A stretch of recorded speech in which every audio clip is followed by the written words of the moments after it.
Hello everyone, it's Mark. I am the Sanderson collector, and I'm here at JordanCon having an absolutely amazing time, and I'm about to head off to a secret-ish late-night panel that is going to be absolutely awesome, so come on, let's go see it. I blame Jenna. Billy's the one who's like, why aren't you doing a reading? I'm like, yeah, scheduling things. And he's like, I can make scheduling things happen. If you want them to, tell me what you would like, Sanderson. We've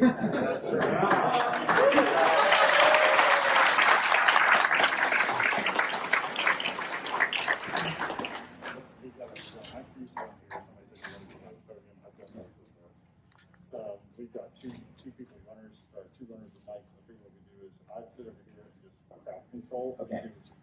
Great. Okay, sounds good. All right, so I'm going to tell everybody. Yeah. Okay, this is the last you're going to see me over here, then I'll make way for him. So the way this is going to work is we're going to have, Brandon's going to read in 15 minutes-ish, right, Brandon? 15 minutes? So he's talking, whatever. I'll decree it, 15 minutes. After he's done, then we're going to do Q&A. We're going to have two microphones attached to humans. Humans are going to run. It's going to be Trey, and who's my other runner? Me. Shannon. Okay, so we're going to have them come over here, and if you want a question, if you want questions, you're going to raise your hand. Runner's going to come to you. You don't have to stand in line, and then I'll go back and forth. Also, tradition at JordanCon is if Brandon gives an answer and it's too cagey, then I intervene before the next question is asked. Do try to. What's that? Yeah. He was using sneaky attorney voice rather than defiant author voice. I prefer to call it subtle bullshit. Yeah, subtle attorney voice. When we do get to the Q&A section, if you would circumlocute any spoilers, meaning try to talk around it and make it so it's not so spoilerific, that would be very appreciated. So we got our wires crossed somehow. I was planning to do a reading, and then I got here and I'm like, where's my reading? I'm like, oh, there's not one. So it has now all worked out. Any reading will happen. I'm going to read to you from Wax and Wayne 4.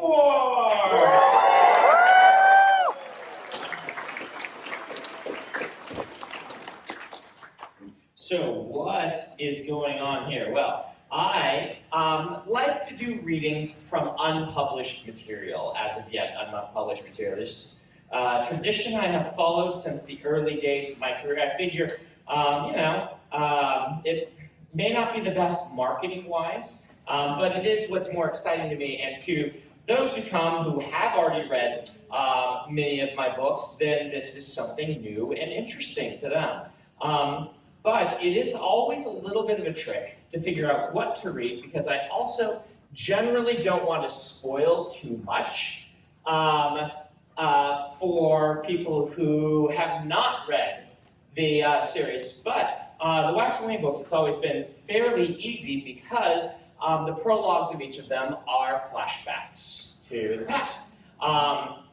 Like I do in Stormlight with the flashback characters, we get basically one flashback scene per book in the Wax and Wayne books. And so this is actually going to be from the prologue of The Lost Metal, which is from Wayne's viewpoint as a little boy.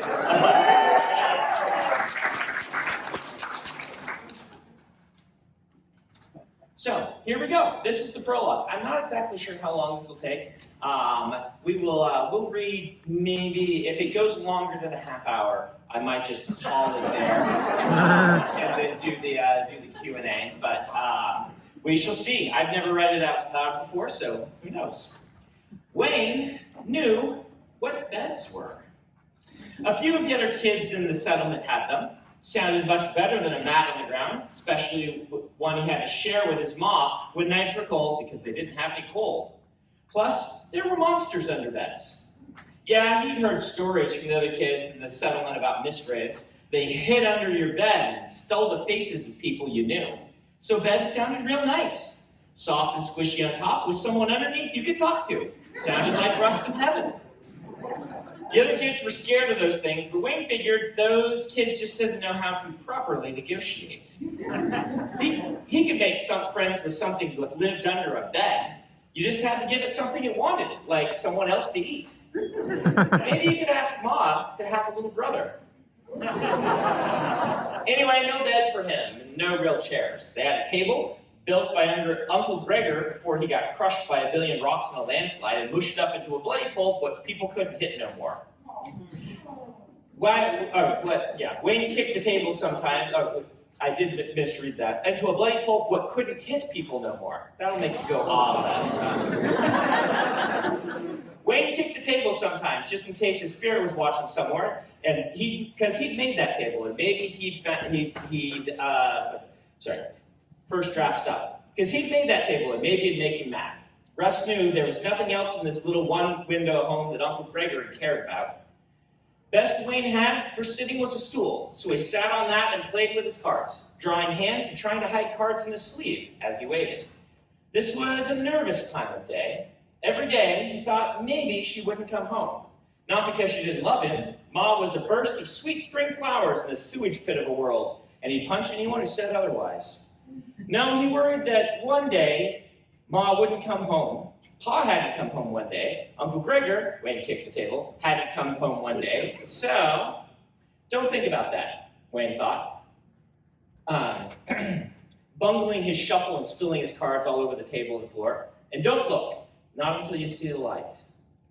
He could feel the mine out there. Nobody wanted to live next to it, of course, so Wayne and his Ma did. Just under the window was a pile of laundry that Wayne had done for the day. It's Ma's old job, but hadn't paid real well. So he did it while she pushed mine carts. He didn't mind the work. Spent half the day trying on all the different clothes, from one sent by gramps to the one sent by young women, and pretending to be them. His Ma had caught him a few times and seemed angry, demanding why he did it. That exasperation still baffled him. Why wouldn't you want to try them all on? That's what clothes was for. It wasn't nothing weird. He just liked it. And what harm did it do? None to nobody. Besides, sometimes folks left stuff in their pockets, like decks of cards. He fumbled the shuffle again as he gathered the cards up, and he did not look out the window. Not until he spotted the light. He could feel it anyway, the mine. That gaping artery, like the hole in someone's neck, red on the inside and spurting out light like blood and fire. They had to go down, dig at the beast's inside, searching for metals, then escape its anger. And you can only get lucky so many times. Light. With relief like fire on a frigid light, he glanced out the window and saw someone walking along the path, holding up a lantern to illuminate her way. When he scrambled to hide the cards under his mat, then he was certain to lay on his mat with his lamp out, pretending to try to sleep when the door opened. She'd have seen his light go out, of course, but she appreciated the effort he put into pretending. She settled down on the stool, and Wayne cracked an eye. His Ma wore trousers and a buttoning shirt, her hair up, clothing and face smudged. She sat just staring at the light in the lantern, watching it flicker and dance, and her face seemed more hollow than it had been before, like someone has taken a pickaxe to her cheeks, digging away like rock in the wall. That mine's eating her up, he thought. Even if it hasn't gobbled her all whole like it did Pa, it's gnawing on her, like rats on a barn wall. Ma blinked, then fixated on something. A card he'd left on the table. Ah, hell. She picked it up and looked right at him. He didn't try to pretend to be asleep no more. She dumped water on him. She'd done it before. Wayne, she said, shifting on the stool to look at him. Where did you get these cards? Don't remember. Wayne. Found them, he said. She waved her hand toward him, and he reluctantly dug the rest out from under his mat and handed them over. She tucked the one she'd found into the box. He knew from experience she'd look all day through the settlement for the one who'd lost them. She didn't have time for things like that. He wouldn't have her losing more sleep on account of him. It's tarn vesting down, Wayne mumbled. It was in a pocket of his overalls. Thank you, she said softly. Ma, I've got to learn cards. See, that way I can earn a good living for caring for us. A good living? She asked. With cards? Don't worry, he said quickly. I'll cheat. can't make a living if you don't win, see? She sighed, rubbing her temples. Wayne looked at the cards in the stack. Barn, he said. He's terrace, like Pa was. Yes, she said. Terrace people always do what they're told, he said. So what's wrong with me? Nothing's wrong with you, love, she said. You just haven't got a good parent who can help you. Ma, he said, scrambling off the mat. He took her arm. Don't talk like that, Ma. You're a great mom. She hugged him to her side, but he could feel the tension in her. Ah, hell. What had they found? Wayne, she asked softly, did you take Demi's pocket knife? He talked, Wayne said. Rust that rustin' little bastard. Wayne, don't swear like that. Rust that, he said in a rail worker's accent instead. The rusting bastard. He looked at her innocently and was rewarded with a smile she couldn't keep in. Silly voices always made her grin. Pa had been good at them, but Wayne was better. Particularly now that Pa was dead and couldn't say them no more anyway. But then her smile faded. You can't take things what don't belong to you, Wayne. That's something thieves do. I don't want to be a thief, Wayne said softly. I want to be a good boy. It just happens. She eyed him closer. You are a good boy. You've always been a good boy. When she said it, he believed it. Do you want a story, love? She asked. I'm too old for stories, he lied, desperately wishing she'd ignore the objection. I'm 11. One more year and I can drink at the tavern and prove how old I am. What? Who told you that? Doug. Doug is 9. Doug knows stuff. Doug is 9. So you're saying I'll have to snitch booze for him next year because he can't get it himself yet? He met her eyes, then started snickering as she smiled. He helped her get dinner, cold oatmeal with some beans in it. But at least it wasn't only beans, and there was some oatmeal. Then he snuggled into his blankets on the mat, pretending he was a child again to listen. It was easy to feign that. He still had the clothes, after all. This is the story, she said. A blatant barn, the unwashed bandit. Oh, Wayne said. A new one? His mother grinned, then leaned forward, wagging her spoon toward him as she spoke. He was the worst of them all, Wayne. Baddest, meanest, stinkiest bandit. He never bathed, you see. Because it takes too much work to get properly dirty, Wayne said. No, because he... Wait, it's work to get dirty? Gotta roll around in it, you see, Wayne said. Why in Harmony's name would you do that? To think like the ground. She smiled again. Oh, Wayne, you're so precious. Thanks, he said. Why hadn't you told me about this blatant barn if he was so bad? Wouldn't he be the first one you told stories about? You were too young, she said, sitting back, and the story too frightening. Oh, this is going to be a good one. Wayne bounced up and down. Who got him? Was it a lawman? It was Alamancer Jack. Him? Wayne said with a groan. What? Jack brings them in, Wayne complained. He never shoots a single one. Not this time, Ma said, digging into her oatmeal. He was young this time. He knew Blatant Barn was the worst. Killer to the core. Even his 2 sidekicks, Gud the Killer and No Ways Joe, were 10 times worse than any other bandit ever walked the roughs. 10 times? Wayne said. Yeah, that's a lot, almost double. Small paused, then leaned forward and got back into it. They'd robbed the payroll, taking not just the money from the fat men in Ellendale, but the wages of the regular folk. Bastards, Wayne said. Wayne? Fine, regular old turds then. Yeah, she hesitated. Do you know what the word bastard means? Yeah, it's a real bad turd. The kind when you've really got to go, but you hold it in too long. And do you know that because Doug told me. Of course he did. Well, Jack wouldn't stand for stealing from the common folk of the roughs. Being a bandit is one thing, but everybody knows you take the money that what goes toward the city. The trick is, Blatant Barn, he knew the area real well. So he rode off into the most difficult part of the roughs to reach, and he left one of his men to guard each of the spots along the way. So Jack, he was going to have to fight his way through all 3. Why is it always 3 in stories, Wayne? Wayne asked. 3 bandits, 3 guns, 3 mines. Well, how high do you think most bandits can count? Probably not that high, Wayne agreed. Ma always had good answers to such things. Fortunately, Jack was the bravest, she said, and the strongest. If he was the bravest and the strongest, Wayne said, why was he a lawman? He could just be a bandit and nobody could stop him, right? Well, what's harder, love, she said, doing what's right or doing what's wrong? The right thing. So who gets stronger? The fellow that does the easy thing or the fellow that does the hard thing? Huh. He nodded. Yeah, I can see that.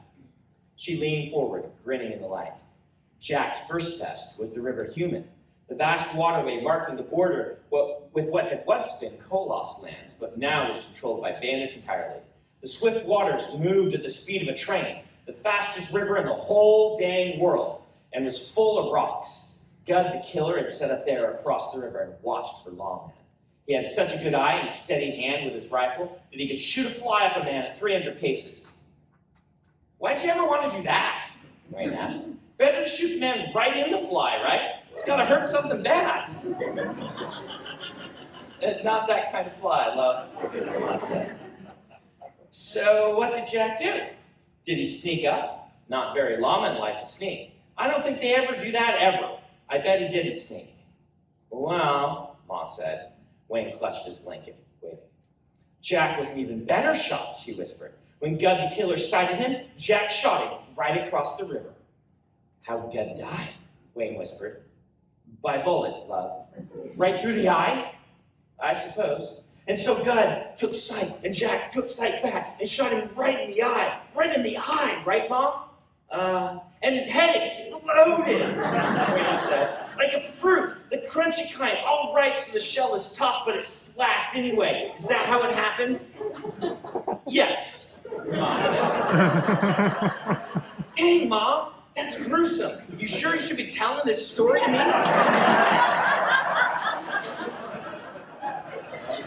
Should I stop? Hell no! How did he get across the water? He flew, Ma said.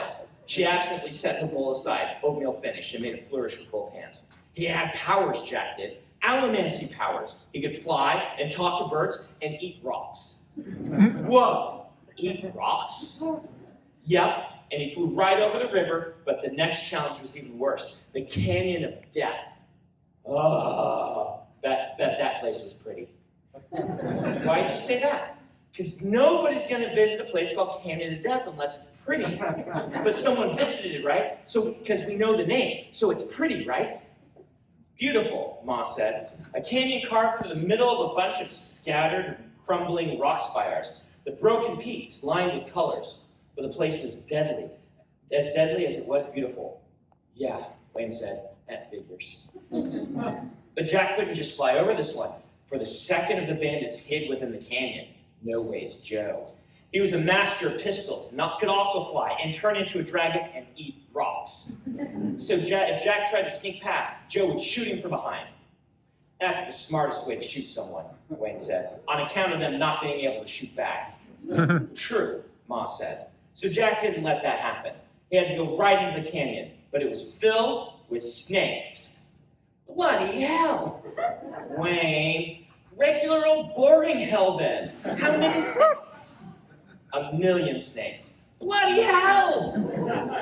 But Jack, he was smart, Ma said, as well as being a great shot and able to eat rocks too. So he thought to bring some snake food. 1,000,000 bits of snake food? Not just one, but he got the snakes to fight over it. So they mostly kill each other. But the one that was left was the strongest, naturally. So Jack tried taking it. So Jack talked it into biting No Ways Joe. And Joe turned purple, Wayne said, and bled out of his ears, and his bones melted on account of the poison being so bad, so the milky bone juice leaked out his nose while he was bleeding, and he collapsed in a puddle of deflated skin, all while hissing and blubbering because his teeth was melting too. Exactly. Dang, Mom, you tell the best stories. Wait, she said softly, leaning down on the stool, their lanterns burning low. Because the ending has a surprise. What surprise? Wait and see, she said. Because once Jack was through the canyon, what now smelled like dead snakes and melted bones, he spotted the final challenge, the Lone Mesa, giant plateau in the center of an otherwise flat plain. That's not much of a challenge, Wayne said. He could fly to the top. Well, he tried to, she whispered, but the mesa was blatant barn. What? That's right. He joined up with the Kolos, the ones that could change into big monsters, not the normal ones like old Mrs. Knob. They showed him how to turn into a monster of humongous size, so when Jack tried to land on the mesa gobbled him up. Wayne gasped. And then, he said, it mashed him between its teeth, crunching his bones like, no, Ma said. It tried to swallow him. But Jack, he wasn't just a good shot. He wasn't just smart. He was something else. What? A big damn pain in the ass. Ma, that's swearing. I meant it in a good way, though, love. Oh, well, that made it all right then. He, Ma said, was always going about doing good, helping people, making life tough for the bad ones, poking his nose into things, asking questions. He knew exactly how to ruin a bandit's day, he did. He stretched out his legs and pushed and made himself a lump in blatant Barnes' throat, so the monster couldn't breathe. Because monsters like that needs lots of air, you know. And right then, Alamaster Jack then choked him from the inside. Then, when the monster was dead on the ground, he sauntered out down his hump like it was some fancy mat set down outside the carriage for a rich man. Whoa, that's a good story, Mom. She smiled, stepping over and kissing Wayne on the forehead. Mom, he said, is the story about the mind? Well, she said, I suppose we all gotta walk into the beast's mouth now and then, so maybe, I guess. You're like the lawman then. Anyone can be, she said, blowing out the lantern light. Even me? Especially you. She kissed him on the forehead. You are my love, Wayne. You are whatever you want. You're the wind, you're the stars. You are all endless things. It was the poem she liked. And he liked it too, because when she talked, he believed her. Ma didn't swear and she didn't lie. So he snuggled into his blankets and let himself begin to drift off, because a lot was wrong in the world, but a few things were right. And as long as she was around, stories meant something. They was real. Until one day, there was another collapse of the mind, and that night, his ma didn't come home. And there we are. And that's the end.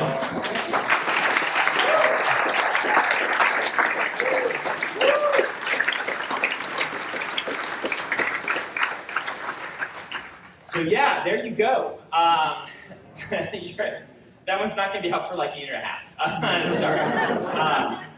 But I'm about 75% of the way through it. Sorry for the rough points in the prose there. It is first draft. The writing group has seen it and given me feedback, but I haven't gotten most of it in there yet. So there are definitely things that can change, but you could go watch this on YouTube in a year and a half and compare it to the published version and see how it turns out.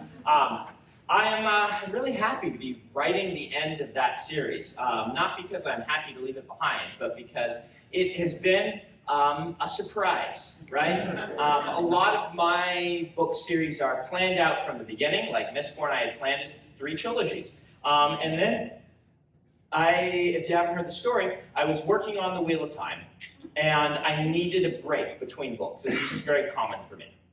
But I couldn't take the time to write something really long. This was between Towers of Midnight and A Memory of Light. I had taken a break between Gathering Storm and Towers of Midnight, and I'd written Way of Kings, which just about killed me. I didn't want to do another 300,000 to 400,000 word book in between 300,000 to 400,000 word books. So I started a short story about Wayne, and it didn't quite work. It wasn't right. But it transmogrified into The Alloy of Law, which is one of the few sort of discovery-written books that I've done, that I just had to have something different to write. And it was until I was finished with The Wheel of Time that I turned back and said, all right, I really like how those characters turned out. I really like having something from Mistborn in between Era 1 and what was then Era 2, what became Era 3, as I stuck this one in the middle. Because otherwise it would have been between, let's see, the Era 3 is probably going to come out 2025, and so it would have been almost 20 years between Mistborn novels if I hadn't done the Wax and Wayne books. And so It became a just like really fun surprise that I liked Alloy of Law as much as I did. So I sat down and I outlined a trilogy about the characters, and that is these 3 books. And it's now been a shockingly long time since I wrote those other 2. But you know, life gets in the way, and by life I mean Stormlight Archive. And you know, I really love the Stormlight Archive. I'm going to be writing it. It's a good thing that I love it because I'm probably going to be writing it for quite a long time yet. But I really can only do one every 3 years or so, and I need stuff in between. It's really fun to get back to this series. Little Boy Wayne was delightful to write. He is reminiscent of some children in my life that don't swear quite as much, but yes, have some similar attitudes to that. We're going to go ahead and go to the Q&A now, and I will let let's see, Shannon and Trey are going to go. So if you will raise your hands, do you want to call on people, Billy? Yeah. Okay, Billy will call on people, and I'll just answer. All right, so we'll start right here. So once again, try not to ask spoiler questions if you can. So then can I like mention stuff from Warbreaker, or like not like deep, but just like the try magic? to talk around it. Okay, yeah. This is just like generic. Okay. Could, and disclaimers so that like you can't say like, well, if a shard. Okay, so if a regular awakener, just a mundane awakener with nothing more than a few hundred breaths and not like any other outside influences, is there some command they could give a blanket to get the blanket to turn warm? Is there a command an awakener with breaths could give a blanket to make it turn warm? Like yeah. Generate heat, is that a thing that you can command? So not in just a normal situation. I mean, technically you could tell the blanket, start rubbing one part against another part or something like that, or set yourself on fire, right? But that's not what you're asking. Yeah. So this, for awakening to work, you have to work with the intrinsic properties of the matter you're making, except it can move around a bit and with a few little other things it can do. It's not outside the realm of possibility that you would activate those breaths as investiture to do something else, but you would need more than just the simple magic system of awakening.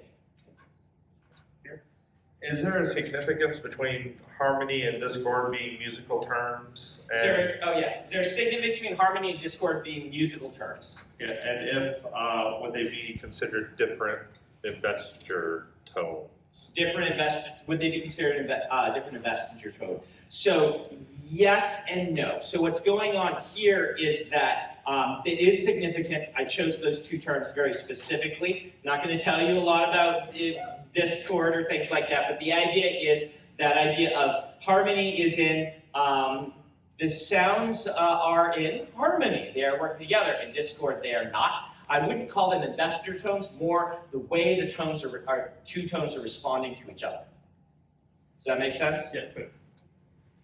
Hi. So a few years ago at the panel, you mentioned that with the interest in the Marvel expanded universe, Yes. that Hollywood suddenly had an interest in expanded universes. Now with Wheel of Time, clearly they're looking for expanded universes. Can you tell us anything about the interest you've had lately? The interest I've had lately? I've had a ton of interest lately. But when I'm not interested in, so the question is interest, film interest. I have to repeat for the YouTube video. Have I had, a few years ago I mentioned that I got a lot of interest because the Cosmere was a naturally shared universe. This was hot in Hollywood for a while, as evidenced by the terrible ones that they made and tried to force to work. So a lot of people were really interested in this. One of the big problems being that epic fantasy is super expensive.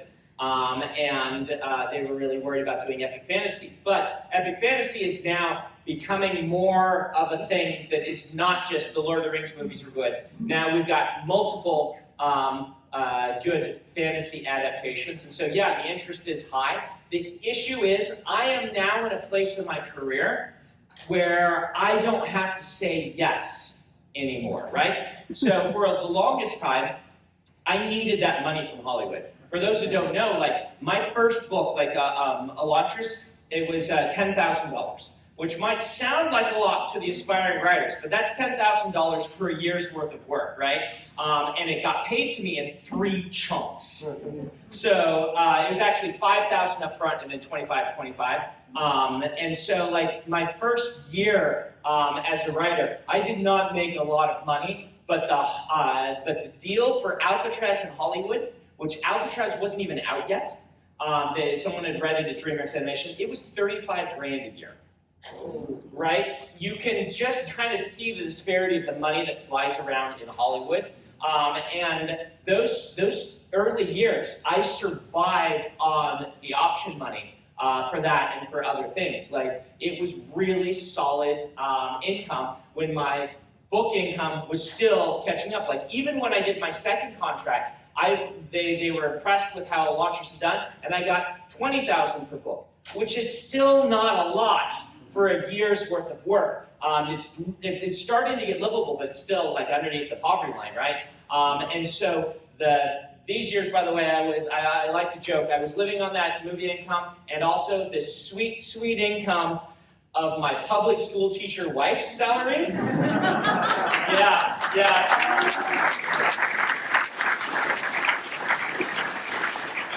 Yeah. Our first 2 years married, that it was her salary that was supporting these books. And so, but these days, I'm not in that position, right? I don't have to worry about when someone comes in with a large check and says, here you go, Brandon. I can say no. And I've been saying no quite a bit because there are certain guarantees I want that most places in Hollywood don't want to give me. And that's fine, they don't have to, but they also don't have to get my book series, right? And so I have said no to a surprising number of things lately, as I have been targeting working with people that I really like. And been taking a lot of meetings with people whose films I really like and impress me. And have been working with some people and just doing a lot of things that I think will make the movies the way I want them to be, and potentially tell the story.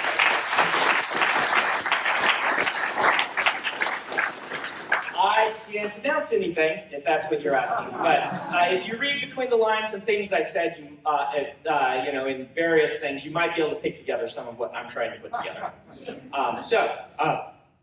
Okay, yes. With regard to certain experiments, would it be fair to say that Ishar and a certain Scattergram have similar goals? I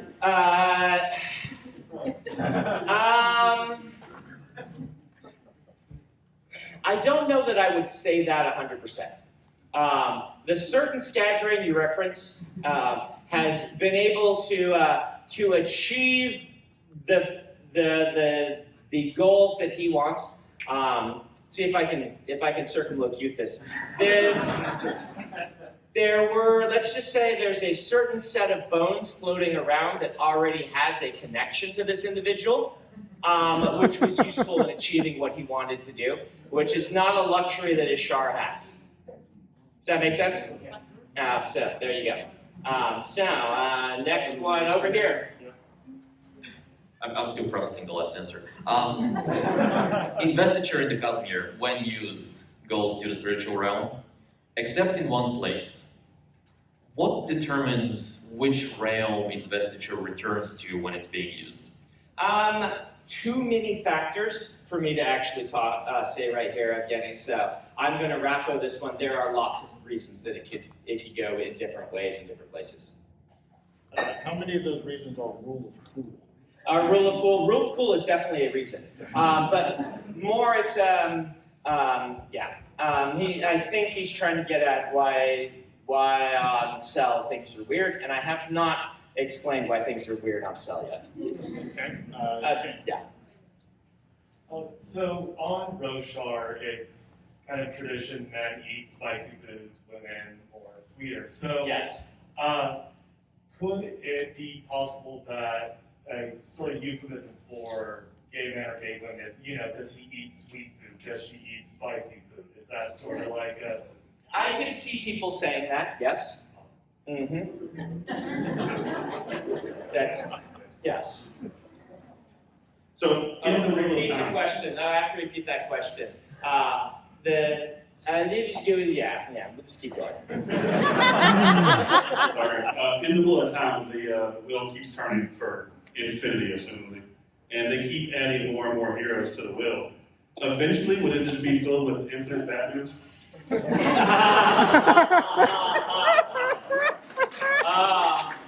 Nice question. For those who don't get the joke, so this question is: the wheel turns infinitely. More people get bound to. Did you say the wheel, or the horn? The horn. Yeah, people get bound to the horn. So would the horn eventually be full of infinite Batman? This is a joke. It's kind of a deep cut because there's the second Legion story espouses Stephen Lee's philosophy that every person is infinite Batman. And so nice, very, very nice. I appreciate that. If you want to read the theory on infinite Batman, you can pick up the second Stephen Lee story. I think I may have read that at JordanCon. No, it wasn't JordanCon. I was in the basement at a con. I did a reading from the second Legion story somewhere at a con. It wasn't here. So you said the Stormlight Archive books are exhausting to write. Yes. They're also exhausting to read, you should know. So if somebody comes to you and says, hey, I need a break between your books, what should I read? What is the one author, series, or book that you would say, okay, this is what you should read between my books? Okay, what is the series or book you should read between my books?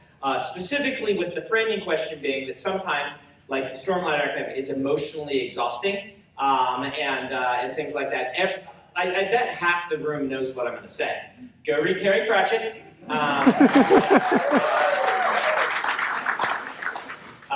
If you haven't read Terry Pratchett, don't start at the beginning. Color of Magic's actually his weakest book, I think. There are arguments for others, but what's that? Nine Guards is stronger than I think, but you can argue. But that's where you're saying to start. Okay, yeah. Where to start? Guards is one of the best places to start. My favorite two Pratchetts are The Truth and Going Postal, which are also both places you could start. The best Pratchett book is Night Watch, but you can't read that until you've read Guards and a couple of other ones. So, but yeah, that's what I would say. If for some reason Pratchett doesn't work for you, what else could you read in between? Dresden Files. Well, they can get really emotionally about trusting them. I'm like, what's not? No, Dresden does get emotionally exhausting. What isn't emotionally exhausting? What's that? Lady Trent? Yes, Lady Trent. There are lots of things. I'll just leave it at Pratchett. We could go on forever about it, but yeah. All right, over here. The 17th Shard was looking for a certain individual on Roshar. Yes. Have they found him yet, or what are they doing? They never managed to find him. He is tricksy, as you might imagine, and he is a tricksy hobbit. And so they have never managed to find him. They think they got close a couple times, but they actually didn't. And by the point of Rhythm of War, they have given up and left planet. Because he kind of went behind their backs and was talking to people and things like that. So yeah.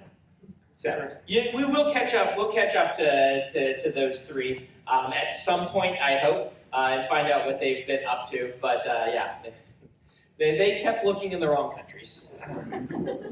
Trey. Oh yeah, Trey. Now that you've gotten all four Wax and Wayne books out, what was your favorite scene to write in that series? Wax and Wayne, my favorite scene of them all to write. Oh wow. Probably the Wayne church bar scene. That chapter was just a blast to write. This prologue was a lot of fun, if you can't tell. But yeah, that's probably my favorite chapter. I think we'll see. I haven't finished this book yet. Maybe there'll be another one that's more favored than yeah. Shannon? Yeah. I know that it has been important to you to authentically and sensitively portray characters with disabilities. So I was wondering what research you have done or are planning to do to appropriately portray a character with a visual disability. With a visual disability? disability. All right, so the question is, I've tried very hard to appropriately portray people with disabilities. I think I made a good level up on that with Don Shard through some really good help from some beta readers. And what would I be doing to accurately portray someone with visual disabilities? I would probably use my same method, though my gut tells me that people with visual disabilities are one of those things that authors think they can write when they can't. Does that make sense? And so I'm going to guess, not knowing, that there are far more bad portrayals of people with visual disabilities than some other disabilities, because of this assumption people make by like wearing glasses. I know what it's like to have a visual disability, and things like that. And so it might take like I could write Risen by doing a legwork up front, writing the book, giving it to people, and them telling me what I'm doing wrong. I might need to get somebody on the ground floor from before I write the chapters or books if I were going to do someone with visual disability, which I do want to do at some point in the future. So, but my gut just tells me, be careful, be extra careful with this one. So, Trey, there we go. Fun one. I love your Cosmere food and everything, and I see this question quite often. Does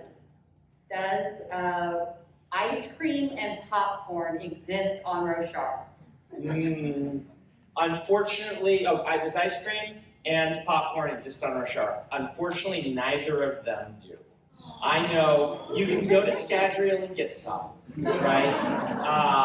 But Roshar, they do get cheese and things on Roshar from sow's milk and things like this, but they are just not as milk-based as some cuisines on Earth. And ice cream is just not a thing. Like, they also, ice is not a thing that they're really doing a lot with. And popcorn, requires maize, which are, You said lavis is the corn. Yes, it is the corn, but if you pop it, it's gonna pop a lot more like barley, right? And so it's not gonna be the same, right? That's what lavis is gonna be like. So it is the corn, but more in the idea that it's probably more similar to what barley would be. Yeah. So that first chasm fiend hunt in Way of Kings did not go as planned. No, it did not. Was that sheer bad luck, or was someone or something making that happen? Excellent question. Sheer bad luck. Yeah, sometimes bad luck is just bad luck. There were no mysterious people pulling the strings behind the scenes on that one. It just went as it went. Good question, though. Yes. I'm always glad when I can appropriately dispel one of those so that people don't have to theorize too much. So us Wheel of Time fans have been talking about when the TV show does come out later this year, how we want to watch it, whether we're going to exclude everyone else and just sit in a dark room and watch it and cry.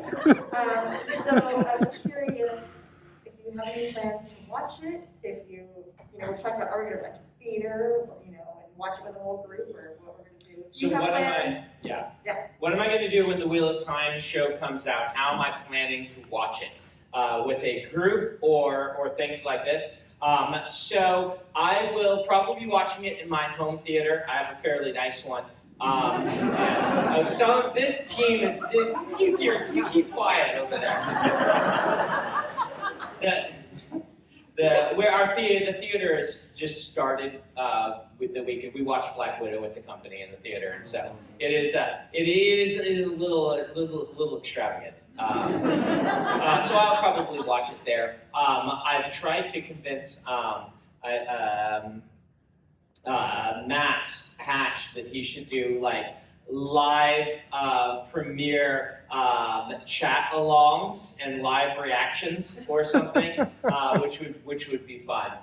If that's happening, maybe I would do that because I have already read all of them. I'm just really curious to see if anything I said made any difference, because I still don't know, right? I've turned in, like I called Rick, on each of them, most Zoom calls, and they're like, here are my thoughts, here are my suggestions, and did a nice, basically like an hour-long one on each episode. So I'm really curious to see how they end up, because I don't know how they will end up. Very curious. I'm confident they'll be good, right? Like I've said that before. The writing is very good, the acting is very good that I've seen on set. Everything's looking good, but I don't know if what I've said will make a difference or not. So I've got a different kind of investment in it than the rest of you because I already have read the drafts. So yeah. Where are we? Oh, there. Good. How you doing? Maybe she's coming. How are you? I'm good. So a certain person went to a certain sprint and got a boon and a curse, and then later on, very recently, their fortunes have risen very high. Yes. Is the boon and curse still in effect? Rapho, but you will get answers in the 5th book about that. Okay? So, excellent question, but this is a Rapho with a yes, it's coming, not a nebulous Rapho. So. Trey, are you pointing at yourself? Yes, I am. Trey's got a question? Okay. So, in the past, we briefly discussed the mechanism with which breasts are decided to be kind of told down or endowed on Malthus. And you said that there is an intellect that is doling them out, but that their intentions or that their goals are difficult to predict or non-standard. And my question is are they non-standard because the base vessel behind them does not have, at its core, a standard human psychology? Rapho, good question. Excellent question. Rapho, I like the way you're theorizing. I have said before that there are multiple non-human vessels in the Cosmere. Your theorizing perhaps is going to bear fruit. We have one over there. Did someone say trolls? No, it's not Or trolls. gold. Okay. There are no trolls that are holding sharks. That goes on my theories. Soulcast bacon. Could you soulcast bacon? Can Hoyt eat soulcast? Could Hoyt eat soulcast bacon? Could he eat? Yes, he could probably eat lab-grown meat. If he knew it was, or magic-grown meat, he probably could. Yes. It's gonna, like, his psychology will be influencing this, right? Which is why I say probably. But the magic would allow it. I have a follow-up on that. Yes. If somebody lied to him about the nature of the meat, could he eat that? No. Interesting. No, well, okay, if they lied and said it was soulcast, yes, then he probably could. It's based on his perception. It's based on his perception, yeah. So I got that reversed. I thought you were saying, asked if, yeah.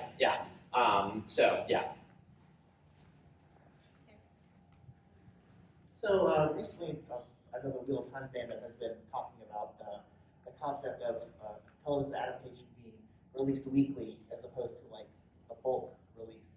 I was curious, since you're actively trying to adapt things, if you had something adapted into a television show, what would you like to see, and would that depend on which story you're telling, or what's your general opinion? That's an excellent question. So the question is, there's kind of a debate right now, do you do a full dump like Amazon often does of the entire season, or do you do what Disney Plus has been doing and doling it out week by week by week? Have they said what they're doing with the Wheel of Time?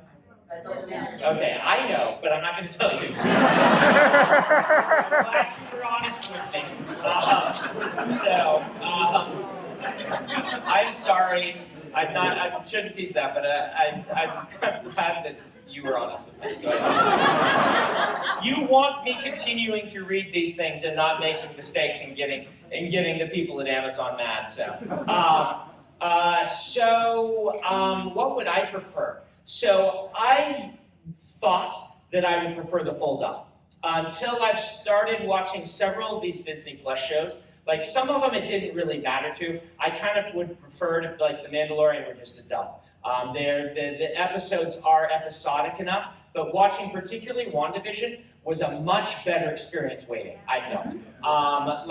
It was in some ways excruciating, but my wife and I have a date night every week, and so having a new one for us to watch for date night and then discuss and then wait a week was actually really nice. What we did with Winter Soldier and with Loki is that we waited until it had been going for a little while, and then we did 2 a night. And that's actually a better, it was really excruciating with WandaVision, because a lot of those episodes were like 27 minutes or something like that. Maybe not quite that short, but the other ones have been longer. It worked really well for us to watch 2 episodes of Loki and I. I go back, I inch back the other direction. I think it would depend on the story. It would depend on the format and things like that, right? They can get away with it better on Disney Plus because they are properties that people know are worth waiting for. And one of the reasons I released Launtress as a standalone is I want to introduce this to people. I want them to know that I can tell a story and things like that. And so if it were my very first thing, I think I would be more likely to do a full dump and just be like, here, trust us, here is the show, watch the whole thing, and things like that. But people who know more about all of this than me are watching really carefully the ratings and the engagement and things like that. And I think they will be the ones who ultimately decide in all of these cases how you do it. Trey. Hi, Brandon. My name is Joe, and I really miss Rob. Is that, as I believe I've heard, is that going to be part of the Words of Radiance Kickstarter? Or yes, it will be part of the Words of Radiance Kickstarter. So there will be a novella about rock as part of the Words of Radiance Kickstarter. That's, if I don't give myself the deadlines, right, then it might turn into like Arithmetis 2, where it's like, well, I'll do it someday. So I've committed to doing that. It'll be the thing that I write right after book 5, and it should come out right before book 5 in the same way that I did with Dawn Shark. That's at least the plan right now. So, yeah. Are we ever going to get more Axes the Collector scenes? Are you going to get more Axes the Collector scenes? It is very likely that you will. Woo! Yes. I never even thought, of course, Mark, you would empathize with this. Like, when you asked earlier about an Axes the Collector minifig, right? I'm like, oh yeah, that's a cool thing to do. I did not connect that, of course, yes. If we need someone to do a cameo and we do a television show, I'll ask them to call you. Yeah. Yeah. So how did COVID affect your writing and your home life really? Good question. How did COVID affect my writing and my home life? So I was coming off of, in 2019, the most travel I think I had ever done, because I committed to 3 trips to Europe. And when they get me in Europe, they just are like, can we have you here? Can we have you here? Can we have you here? And I just end up doing a ton of stuff. And I counted up the days, and I was on the road over a 4th of the year. And so we call back my travel, and then it just inches forward again every time until I hit one of those things. For anyone who's, it's a Delta up here. I was Delta Diamond and above, right? Any year I hit Diamond, there's something that like my brain says, wait, Diamond? What's wrong with you? What have you been doing? You said you'd never do this again. And so I was exhausted from travel. that year, because that was a Stormlight year. And so I was writing Stormlight Archive on the road. And so when the pandemic hit and stuff started getting canceled, I was empathetic with all the people whose lives it was really messing up and ruining. But there was a voice inside of me that was cheering because so many things got canceled, and even better, they went digital. So many things went digital. Like, we lost some really great things, like JordanCon. But, like, I was saying at dinner, there was a thing I had agreed to do because it was for a friend. I was going to speak at the Odyssey Writers Workshop, and they were going to fly me out to Boston for essentially 3 hours worth of work, and then fly me home, right? So that is 8 hours of travel with an overnight in order to do a lecture and a 2-hour workshop. And that's just how the world worked. Like, of course, Brandon being here is the thing. And they just moved that digitally. I went to Adam's office. I sat there for 3 hours, and then I went home. And I think many of you had this experience, perhaps, where you're like, wow, when I cut out the hour-long commute each way from work, I have a lot more time for things that I enjoy. And so I'm hoping we learn some lessons from this. One of them being to me that I just don't need to travel as much as I was doing. And hopefully it doesn't creep back up. But yeah, for me, in general, it was upside. I felt like I was, when I finish Wax and Wane, theoretically, in a couple of weeks, it'll be the first time I'm ahead on a book for a long time. So there's this thing, some of you have heard this story before, but early in my career, I had what's a normal schedule. So for instance, Launtress was, I got the offer to buy a Launtress in April 2003. While I was in grad school, I got to walk in, by the way, to my grad school creative writing course in my master's degree in creative writing, and walk in, and the teacher said, "So, anything exciting happen over the weekend to you guys?" And I got to say, "Oh, I got a book deal." That was really cool. They're very intimidating. We signed the papers in November, and the book came out in May 2005. So the book was done and sent in, and we were working on it even before we did the papers. You know, we were doing some editorial things since we'd done a handshake, which means it essentially took 2 years. And I turned in Mistborn about a year later, and it came out a year after. And so there was this 2-year lead time, which is what publishing really likes to have. That's a good lead time. 18 months is still fine. It's pretty solid for a popular author, 18 months. Then my career started to change, and my life started to change. And suddenly, they would be in meetings at Tor, and they'd say, "We need, the quarter is ending here. Why do we have a Sanderson book just sitting and waiting? Let's publish it." And so suddenly, there's that period where people were following you back then, where they're like, "Wow, Brandon is so productive," rather than just regular productive. Because there was books all the time, and they were huge, and they're like boom, boom, boom, boom, boom. It's because all the things in the pipeline, they just started releasing. And got to the point that by Words of Radiance, am I right, Peter? Right around Words of Radiance, it's where I finished the rough draft in January. I finished the final draft in July, and the book is out in November, right? And so it is from, I turned it in July 1st, and it's out in less than 6 months, which is just an insane schedule, particularly for 400+ word books, 400,000+ word books. And so this year, we've been able to say, ever since the book 2 and 3 of Wax and Wane debacle, where I got ahead by writing a secret novel, right? And I turned it into the publisher. I said, "I wrote a book you didn't expect me to write." And they're like, "Great, we'll publish this one, and then we'll publish the secret one 3 months later." I'm like, "Oh, well, why don't you wait and we'll get ahead?" They're like, "Bottom line, Sanderson book.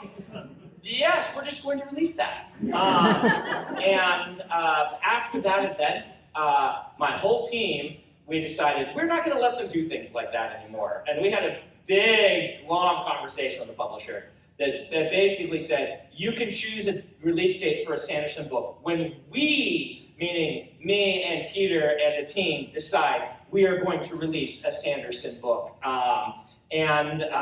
But since then, we've still been kind of scrambling because I don't want Stormlight books to take longer than 3 years to get out. Because if you let it slide, I've seen what happens, right?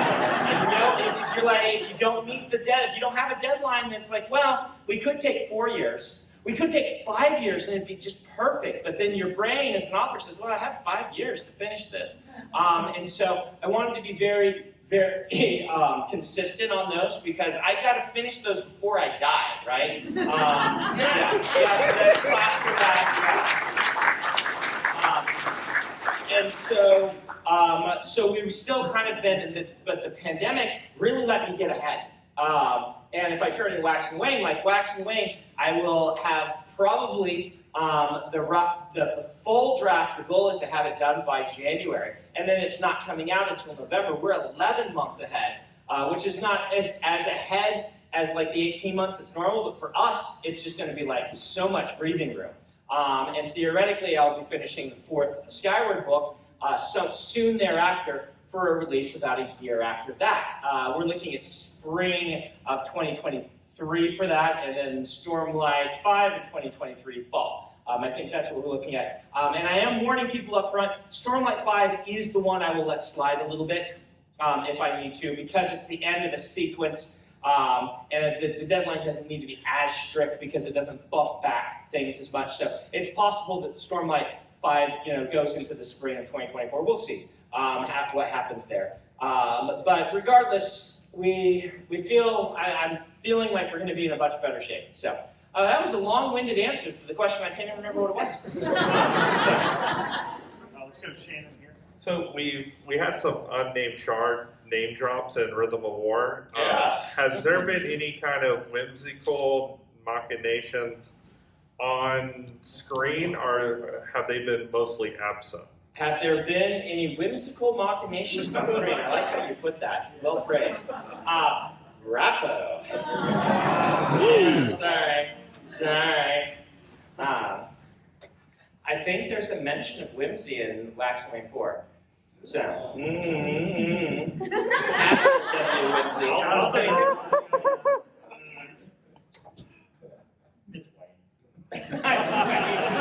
Surprise! Billy, that was one of my loony theories. I know. So if there were adaptations of any of your books, but you had to play one of these semi-major characters, who would you play?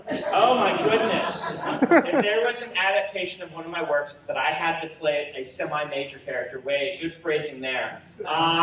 What would I pick? Oh my goodness. I have a guess. I have to think about this. I have to play a semi-major character. Can I have acting lessons? Of course. Probably Breeze is going to match me, right? I think I could do, with acting lessons, I could maybe do Breeze. So, yeah. What did Billy say? What would you guys say, Billy? I was wondering how well you would fit Cezanne. I would fit Cezanne probably poorly, I think. I don't know. There's, get me a fitness coach and possibly. If Chris Pratt can do it, you can. Yeah, Chris Pratt. I don't know about it. I don't think it's impossible. I just think that sitting in a chair and telling people what to do is for those who know me, a pretty good role for me. Brandon's life is grand ideas, and then those people actually having to make it happen. So, thank you, those guys.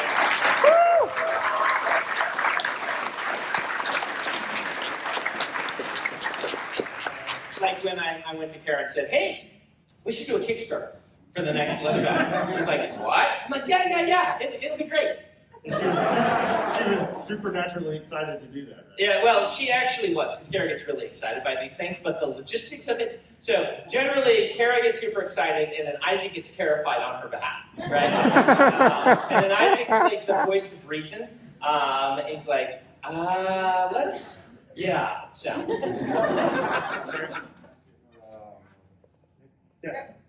Assuming they have the same years of practice, who would have a better understanding of objects' souls, a radiant soulcaster or a forger?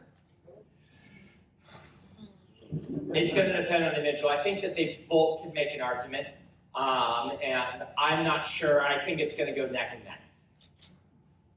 All right, other questions? Oh, wait, we got to go to Shannon's person.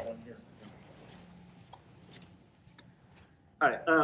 Why do you seem to like hard magic systems over soft? Does that also kind of translate into your reading? Do you think you dabble with that in your writing? So why do I like hard magic versus soft, and does it translate to my reading? The second question is easy. No, I prefer reading a wide variety of magic systems, and some of my favorites are soft. The classic example being Lord of the Rings, which has a hard and a soft. I really like how that balance works. Name of the Wind's a good example also. A book that has a hard and a soft. You'll probably, like some of my favorites, do both and then contrast them together. Why do I write the hard? I find it more interesting for me to write.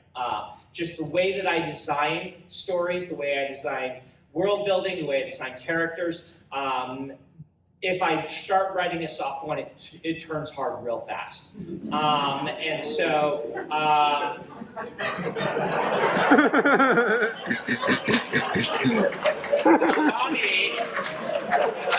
what are you smirking about? It's 10 o'clock, it's not 11 o'clock yet, so it's not time for the after hours programming. 4 minutes. Does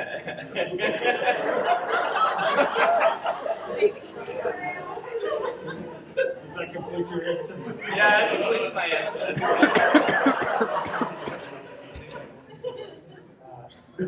Speaking of after hours, I heard you stay up till 4 a.m. Why is that?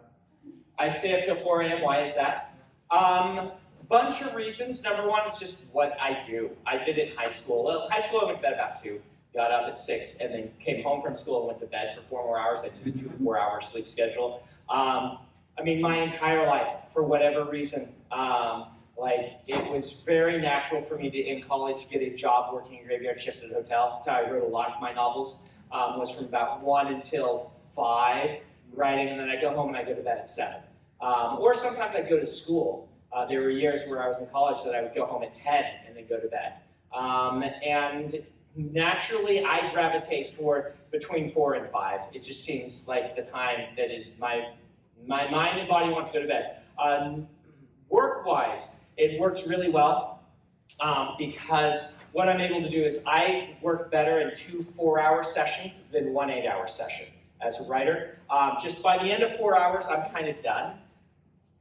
And so I can write this way from 1 until 5, and then I can spend 5 until 10 with my family, and then I can go back to work from 10 until 2, which is what I usually do, and then have a couple hours off at night just to do whatever. And that schedule is really consistently repeatable, right? That's a schedule that is not grueling, it's not emotionally burdensome. I get my work done, I feel good about that. I spend a lot of time with my family, have a couple hours to just play video games at night if I want to.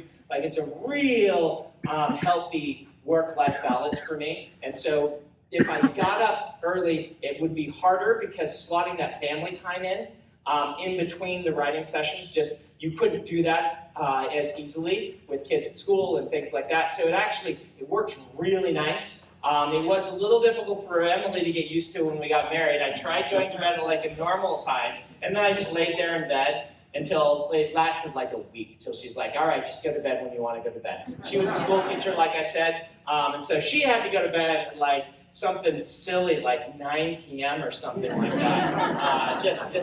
Just ridiculous. This will be our last question because we need to be out here at 11. So, final question. I was the first and not the last. So do Scions automatically know what they mean? Like, was Ashy created being like, I am Ashy and I mean light, or did he have to have someone draw him and see what happened? No, he knows intrinsically. Good question. The question is, do Scions intrinsically know what their Aeon represents? And the answer is yes. Good question. All right, thank you guys.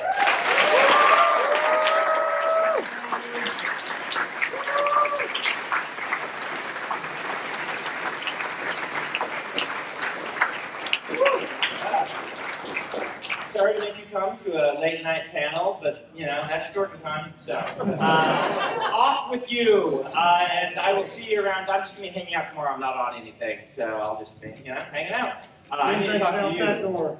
That's you. Okay. We love you. I love you too, Raven Citizen. So there you have it. That was Brandon's secret Q&A and reading from JordanCon 2021. I'm still in shock from his answer to me and my question. That's why it's the next morning when I'm finally getting around to recording the outro for this video. If you are new here, you can go ahead and check out the rest of my channel. I talk about Brandon Sanderson book collecting, and if you like my videos, you can subscribe to not miss any other videos. If you've enjoyed this video, leave me a like, and if you have any questions, I won't answer the Cosmere questions, you can head over to the Copper Mines to check out that kind of thing. But if you have any questions about Brandon collecting and stuff, you can go ahead and leave me a comment below or join us on the Discord. And that's everything for this video. Thank you for joining me, and until next time, happy collecting.